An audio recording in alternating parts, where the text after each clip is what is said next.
मुख्यमंत्री भजनलाल शर्मा का प्रस्तावित जोधपुर दौरा है। पश्चिमी राजस्थान उद्योग हस्तशिल्प उत्सव 2026 में शिरकत करेंगे। 11:15 बजे जोधपुर एयरपोर्ट पहुंचेंगे मुख्यमंत्री भजनलाल शर्मा। 11:30 बजे रामलीला मैदान में कार्यक्रम में शामिल होंगे। 12:45 बजे यानी कि 12:45 तक उत्सव में सहभागिता लेंगे और 12:55 पर जोधपुर एयरपोर्ट पहुंचकर 1 बजे जयपुर के लिए प्रस्थान करेंगे। तो मुख्यमंत्री भजनलाल शर्मा का प्रस्तावित जोधपुर दौरा है। पश्चिमी राजस्थान उद्योग हस्तशिल्प में शिरकत करेंगे। 11:15 बजे जोधपुर एयरपोर्ट पहुंचेंगे। 11:30 बजे रामलीला मैदान में कार्यक्रम में शिरकत करेंगे। फिर 12:45 तक उत्सव में सहभागिता निभाएंगे और फिर 1 बजे जयपुर के लिए प्रस्थान करेंगे। तो मुख्यमंत्री भजनलाल शर्मा का मिनट टू मिनट का स्केड्यूल आपकी टीवी स्क्रीन पर। पश्चिमी राजस्थान उद्योग हस्तशिल्प ये कार्यक्रम है जिसमें शिरकत करने का मुख्यमंत्री भजनलाल शर्मा का पूरा स्केड्यूल रहेगा।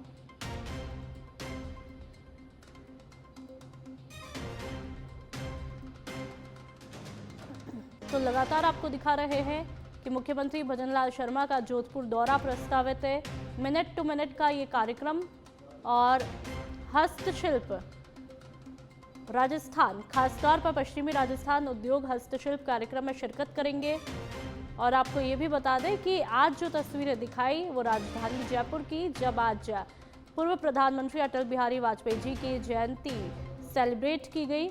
और फिलहाल कल मुख्यमंत्री भजनलाल शर्मा जोधपुर दौरे पर रहेंगे। मिनट टू मिनट का कार्यक्रम आपको बताया।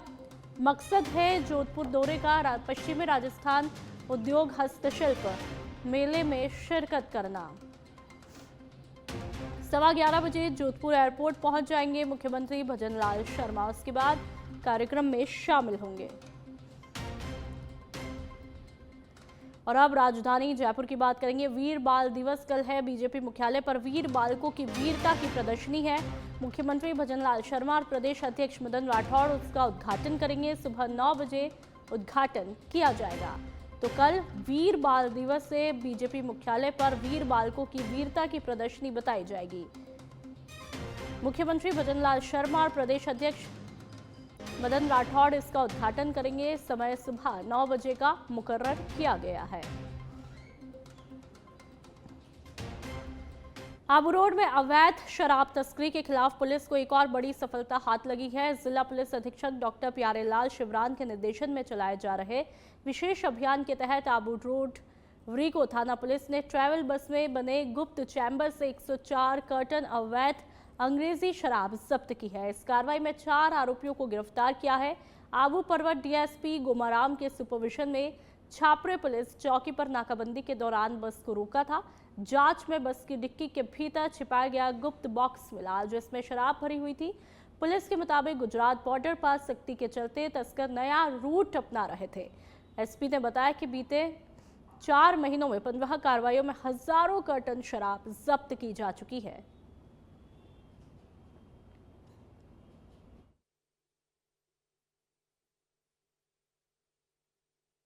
जैसा आपको विदित है, कल रात्रि को जिला स्तर पर सभी थानों और चौकियों की ए श्रेणी की नाकाबंदी 7 से 12 बजे तक करवाई गई थी। सभी सुपरवाइजरी अधिकारी भी फील्ड में थे, मैं भी फील्ड में था। नाकाबंदी के दौरान छापरी चौकी, जो रीको थाने की अंबाजी बॉर्डर पे, गुजरात के बॉर्डर पर चौकी है, वहाँ पे नाकाबंदी के दौरान जब साधनों को चेक किया रहा था, उसी दौरान एक वीडियो कोच बस को रुकवाया, चेक किया गया। उसमें केवल ड्राइवर खलासी के अलावा, ड्राइवर और कंडक्टर के अलावा केवल 2 व्यक्ति थे। तो उसमें प्रथम दृष्टया संदिग्ध लगे। बस को जब चेक किया गया अच्छी तरह से, तो बस के अंदर एक गोपनीय केबिन बनाया हुआ था। गोपनीय केबिन में अवैध शराब भरी हुई थी। जब चेक किया तो 104 कार्टून अवैध शराब के पाए गए। और अब बात अजमेर की, जहां पर राज्यपाल हरिभाऊ बागड़े ने अजमेर के राजगढ़ स्थित मसाड़िया भैरव धाम पहुंचकर वहां पर भव्य पूजा अर्चना की और राज्यवासियों की सुख समृद्धि के लिए प्रार्थना की। इस मौके पर विधानसभा अध्यक्ष वासुदेव देवनानी मौजूद रहे। राज्यपाल ने भैरव धाम के सर्वधर्म शक्ति स्तंभ के 23वें स्थापना दिवस की शुभकामनाएं दी और कहा, भैरव भय से मुक्ति प्रदान करने वाले हैं, इन्हें काल भैरव भी कहते हैं। उन्होंने धाम के उपासक चंपालाल जी महाराज का अभिनंदन करते हुए बताया कि ऐसे उपासक विल्ले ही होते हैं जो कि सेवा के लिए अपना सर्वस्व समर्पित करते हैं। राज्यपाल ने मसाणिया भैरव धाम प्रबंध समिति की अभावग्रस्त गांवों में पेयजल आपूर्ति, जरूरतमंदों की सहायता और नशा मुक्ति अभियानों की सराहना की।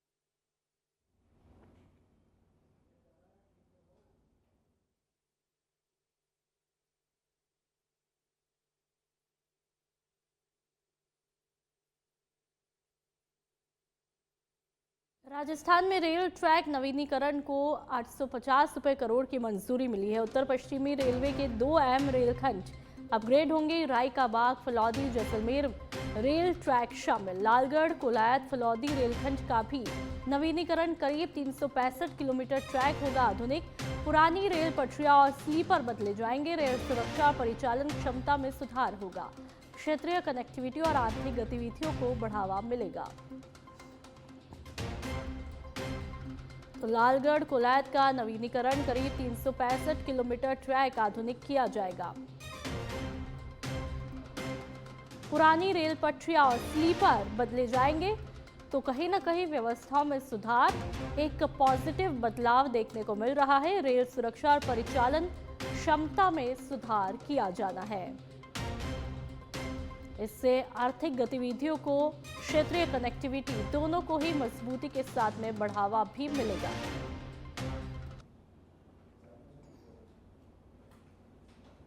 तो रेल ट्रैक नवीनीकरण को 850 रुपए की मंजूरी और रायकाबाग फलौदी जैसलमेर रेल ट्रैक शामिल है। ये और ज्यादा जानकारी के लिए संवाददाता सुनील यादव हमारे साथ में फोन लाइन पर जुड़ चुके हैं। सुनील, क्या कुछ जानकारी, किस तरह से रेलवे में ये बड़ा बदलाव रेल ट्रैक को लेकर के देखने को मिल रहा है और क्या कुछ फायदा होगा? में है लगातार जो रेलवे है उसको बढ़ाने का प्रयास किया जा रहा है। अभी हाल ही में देखा कि जो रेलवे ट्रैक हैं उनके रिनोवेशन की बहुत ज्यादा जरूरत थी, क्योंकि लगातार ये बात भी सामने आ रही कि ट्रेनों की स्पीड को बढ़ाया जाएगा। लिहाजा इसको देखते हुए जो रेल मंत्रालय ने है राजस्थान को 850 करोड़ रुपए की मंजूरी दी है, जिससे रेलवे का जो ट्रैक है उसको नया तैयार किया जाएगा, नया बनाया जाएगा, उसका नवीनीकरण होगा। तो इससे जो एक विस्तार है रेलवे का वो भी होगा और दूसरी तरफ ट्रेनों की स्पीड है वो बढ़ने में भी मदद मिलेगी। NWR यानी उत्तर पश्चिमी रेलवे के तहत जो मुख्य रेलखंड है उनको अपग्रेड किया जाएगा, जिसमें रायकाबाद फलौदी जैसलमेर एक ट्रैक होगा और दूसरा ट्रैक लालगढ़ कोलायत और फलौदी रेलखंड है उसके बीच होगा। इन दोनों जो रेलखंड है इनका जो रिनोवेशन है वो किया जाएगा और दोनों की करीब 365 किलोमीटर लंबी लाइन है उसको मॉडर्न तरीके से, उसको हाईटेक तरीके से तैयार किया जाएगा और जो पुरानी तमाम जो रेल की पटरियां हैं इन 365 किलोमीटर के दायरे में पुरानी रेल पटरियों को हटाया जाएगा, उनके स्लीपर हैं उनको भी बदला जाएगा, जिससे साफ तौर पर यह कहा जा सकता है कि जिस रेलवे कनेक्टिविटी को बेहतर बनाने का प्रयास किया जा रहा है, जो दावे किए जा रहे हैं उन दावों को पूरा करने के लिए ये जो रेलवे ट्रैक नवीनीकरण है ये मील का पत्थर साबित होगा। अगर समय से काम शुरू होता है और जो मंजूरी मिली है इतने करोड़ रुपए की, तो इस मंजूरी को अगर सही समय पे और सही तरीके से अगर लगाया जाएगा, यकीनन जो रेलवे ट्रैक हैं वो हाईटेक भी होंगे, मॉडर्न भी होंगे और सीधा सीधा आम लोगों को इसका फायदा मिलेगा। बिल्कुल सुनील, तमाम जानकारियों के लिए बहुत बहुत शुक्रिया। क्रिसमस के तो लगातार आपको हर खबर बता रहे हैं। आज पूरे दिन किस तरह से क्रिसमस को लेकर के रौनकें रही, अभी आपको दिखाया कि रेलवे ट्रैक को लेकर के क्या कुछ बदलाव किए जा रहे हैं। बढ़ते हैं आगे। क्रिसमस के मौके पर राजधानी जयपुर में उल्लास और उमंग का माहौल देखने को मिला। शहर के प्रमुख चर्चों को फूलों, रंगीन लाइट और आकर्षक सजावट से सजाया गया। सुबह से ही श्रद्धालु आराधना और विशेष प्रार्थनाओं के लिए चर्चों में पहुंचने लगे। एमआई रोड से लेकर मानसरोवर तक चर्चों में भारी संख्या में लोग दिखाई दिए। मानसरोवर स्थित चर्च में कई लोग सेंटा क्लॉज की विशेष वेशभूषा में दिखाई दिए, जिससे बच्चों में खास उत्साह देखा गया। शाम के समय विशेष आराधना कार्यक्रम आयोजित रखे गए, जहां पर श्रद्धालुओं ने मोमबत्तियां जलाकर प्रभु यीशु मसीह से प्रार्थना की। पूरे शहर में क्रिसमस को लेकर शांति, भाईचारे और खुशियों का संदेश फैलता हुआ दिखाई दिया। तो ये लगातार तस्वीरें जयपुर के चर्च की। देश भर में क्रिसमस का पर्व जो है बड़े ही धूमधाम के साथ मनाया जा रहा है। इस वक्त मैं जयपुर के मानसरोवर के एक चर्च में मौजूद हूं, जहां की तस्वीरें जो है मैं दिखाने की कोशिश करूं। लोगों में बड़ा ही उत्साह का माहौल जो है वो नजर आ रहा है। भव्य तरीके से लाइटिंग जो है वो जयपुर के हर एक चर्च पर जो है वो यहाँ पर की गई है। लोग जो है वो प्रार्थना करते हुए जो है वो नजर आ रहे हैं। इस तरीके से जयपुर के तमाम जो चर्च हैं वो यहाँ पर नजर आ रहे हैं। और बच्चों में खासा इस दिन का जो है वो उत्साह होता है, क्योंकि इस दिन कहते हैं कि यीशु भगवान जो है वो बच्चों को गिफ्ट जो है वो बांटने आते हैं, यानी कि जो सेंटा होता है उसको जो है वो गिफ्ट यहाँ पर बांटने के लिए आते हैं। कुछ लोग हैं, उनसे हम यहाँ पर जो है वो बातचीत करने की कोशिश करेंगे कि आखिर उन्होंने किस तरीके से क्रिसमस के पर्व को मनाया है। आपने किस तरीके से क्रिसमस के पर्व को मनाया, इसको क्या बनाया है? भैया आज हमने इनको सेंटा क्लॉज बनाया है और ये हमारे लिए बहुत खुशी और घर के अंदर बहुत समृद्धि लेके आए हैं। तो आज इन्हें हमारे लिए बहुत अच्छा गिफ्ट, फर्स्ट इनका ये बात ना सेंटा है, तो हमें बहुत अच्छा लग रहा है इनको सेंटा बना के। मतलब सेंटा को जो है यीशु भगवान कहते हैं कि गिफ्ट देते हैं। हाँ जी, सेंटा को यीशु भगवान जो इनको गिफ्ट देते हैं और ये वो गिफ्ट को ये बात ना सब जगह बांटते हैं और खुशियां फैलाते हैं। क्रिसमस के दिन आपने भी एक विशेष तरीके से मनाया पूरा क्रिसमस? हाँ, मेरा जैसे बेटा है और उसका फर्स्ट क्रिसमस है, और आज मैं इसी की वजह से फर्स्ट टाइम भी चर्च देखने आई हूँ। मतलब आज तक मैंने चर्च ही नहीं देखा था और इतनी जल्दी से मुझे अभी चर्च भी दिखा दिया, तो और अच्छे तरीके से मनाया। मैंने मेरे बेटे को सेंटा भी बनाया है, अच्छा लगा काफी। आज के दिन बड़ा ही उत्साह होता है और एक अच्छी बात जो होती है कि आज के दिन बच्चों को जो है एक अलग ड्रेस जो है वो रेड कलर की, वो सेंटा वाली, वो यहाँ पर पहनाई जाती है, जिससे सुबह से ही बच्चों में एक खासा उत्साह जो है वो सेंटा बनने के बाद देखा जाता है। शाम को चर्चों में लोग जो हैं वो यहाँ पर आते हैं, मोमबत्ती यहाँ पर जलाते हैं। उसके अलावा विशेष पूजा अर्चना जो है वो यहाँ पर करते हुए नजर आते हैं। कैमरा पर्सन जैकी के साथ नरेंद्र चौधरी, सच बेधड़क, जयपुर। और अब बात हनुमानगढ़ की। रेल बाईपास की पैमाइश और मुआवजा प्रक्रिया के लिए आनंद विहार कॉलोनी पहुंचे प्रशासन और पुलिस अधिकारियों को स्थानीय लोगों के विरोध के चलते बैरंग ही लौटना पड़ा। नागरिकों ने साफ कहा कि किसी भी हाल में आबादी से बाईपास नहीं निकलने दिया जाएगा। पूर्व पार्षद प्रतिनिधि सागर गुर्जर ने बताया कि बाईपास घनी आबादी के बीच से गुजरने के कारण लोगों के मकान और जमीन प्रभावित होंगे। वहां के नागरिकों का कहना है कि रेलवे और प्रशासन अन्य विकल्पों पर विचार कर सकते हैं, लेकिन बिना फिजिबिलिटी रिपोर्ट अधिसूचना जारी कर दी गई। विजय पेशवानी ने चेतावनी दी है कि कॉलोनी के 2 हिस्सों में बंटने से आपातकालीन सेवाओं सहित आम जीवन प्रभावित होगा। नागरिकों ने मांग की अधिसूचना तुरंत रद्द हो, नए सर्वे और विकल्पों की जांच की जाए और प्रभावित लोगों की आपत्तियों को सुना जाए। और आज रेलवे के और में जो जिला प्रशासन के अधिकारी आए हैं और ये हम इनको मुआवजे के ऑफर देने आए थे लोगों को, और इनका अभी हाईकोर्ट के अंदर केस चल रहा है। हमारी तारीखों पे तारीख चल रही है, लेकिन इनका अभी कोई न्याय नहीं मिला हमको, और आज ये पैमाइश करने आ गए हैं। उनका घेराव किया हमने और उनको। और अब बात भिलवाड़ा के आसींद की करेंगे, जहां पर बांग्लादेश में हिंदुओं पर हो रहे लगातार हमलों और हिंदू युवक दीपू चंद्र दास की निर्मम हत्या के विरोध में स्थानीय हिंदू समाज में भारी गुस्सा फूटा। विश्व हिंदू परिषद, बजरंग दल और दुर्गा वाहिनी के संयुक्त तत्वाधान में आसींद में बड़े मंदिर चौराहे से गढ़ी चौक तक विरोध प्रदर्शन देखने को मिला और बांग्लादेश का प्रतीकात्मक पुतला भी दहन किया गया। प्रदर्शनकारियों ने नृशंस हत्या और अल्पसंख्यकों पर बढ़ते अत्याचार की निंदा की और दोषियों के खिलाफ कार्रवाई की मांग की है। इसका विरोध में प्रदर्शन किया गया है मातृशक्ति और विश्व हिंदू परिषद दुर्गा वाहिनी की तरफ से और बजरंग दल के भाइयों की तरफ से। बांग्लादेश में जो हिंदुओं पर अत्याचार हो रहा है, जो अभी अपने एक दीपक दास को जिंदा भी जलाया था उसमें, तो उस विरोध में अपन ने बजरंग दल, विश्व हिंदू परिषद और दुर्गा वाहिनी और समस्त हिंदू समाज ने मिलकर विरोध प्रदर्शन किया, जिसमें बांग्लादेश का पुतला जलाया गया। और अब सिरोही की रेवदर की बात करेंगे, जहां पर रेवदर थाना क्षेत्र के करोठी मुख्य बस स्टैंड के पास में दो कारों की मामूली टक्कर के बाद में विवाद हुआ, जो कि हाथापाई में बदला। एक कार में आबू रोड से मंदिर दर्शन को जा रहा परिवार सवार था, जिसमें 3 महिलाएं और 1 पुरुष शामिल थे। आरोप है कि वहां के लोगों ने कार सवारों के साथ में मारपीट की, जिसमें संदीप की आंख में चोट आई। वाहन से नकद राशि गायब होने की बात सामने आई है। घटना के बाद करोटी बाजार में तनाव का माहौल हुआ और व्यापारियों ने कुछ समय के लिए बाजार बंद रखा। सूचना पर रेवदर सीआई सीताराम पवार मौके पर पहुंचे और समझाइश के बाद में बाजार को खुलवाया गया। पुलिस ने पूछताछ शुरू कर दी है।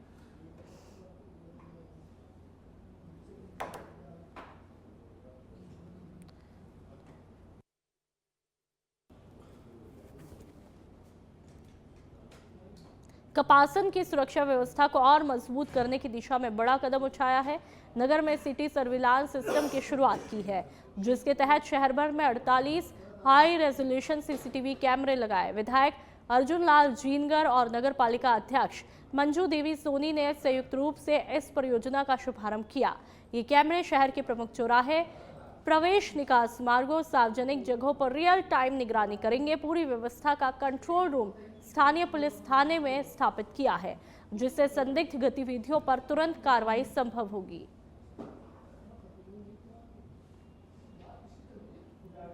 तो लगातार आपको बता रहे हैं कि किस तरह से यहाँ पर ये शुभारंभ किया जाता है और मुख्य चौराहे और प्रवेश मार्गों पर ये तमाम कैमरे लगे हैं। सिटी सर्विलांस सिस्टम लॉन्च किया गया कपासन के अंतर्गत, जिससे कहीं ना कहीं अपराधों पर भी लगाम लगेगी।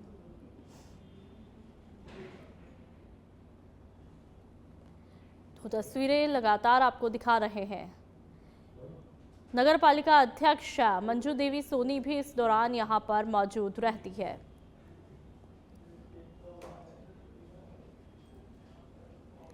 बीजेपी प्रदेश कार्य समिति 3 जनवरी को होगी आयोजित। बीजेपी के राष्ट्रीय संगठन महामंत्री बीएल संतोष शामिल होंगे। मुख्यमंत्री भजनलाल शर्मा और प्रदेश अध्यक्ष मदन राठौड़ के बीच में हुई लंबी मंत्रणा। मुकेश दाधीच, श्रवण सिंह बगड़ी, भूपेंद्र सैनी भी मौजूद रहे। तो मुख्यमंत्री भजनलाल शर्मा और प्रदेश अध्यक्ष मदन राठौड़ के बीच में लंबी मंत्रणा होती है, बातचीत होती है। मुकेश दाधीच, श्रवण सिंह बगड़ी, भूपेंद्र सैनी इस दौरान मौजूद रहते हैं। सीकर रोड स्थित अधीक्षण अभियंता कार्यालय परिसर में राजस्थान विद्युत तकनीकी कर्मचारी एसोसिएशन का 4th जिला अधिवेशन आयोजित हुआ, जिनमें कर्मचारियों के मुद्दों, जिला स्तरीय मांगों पर चर्चा हुई।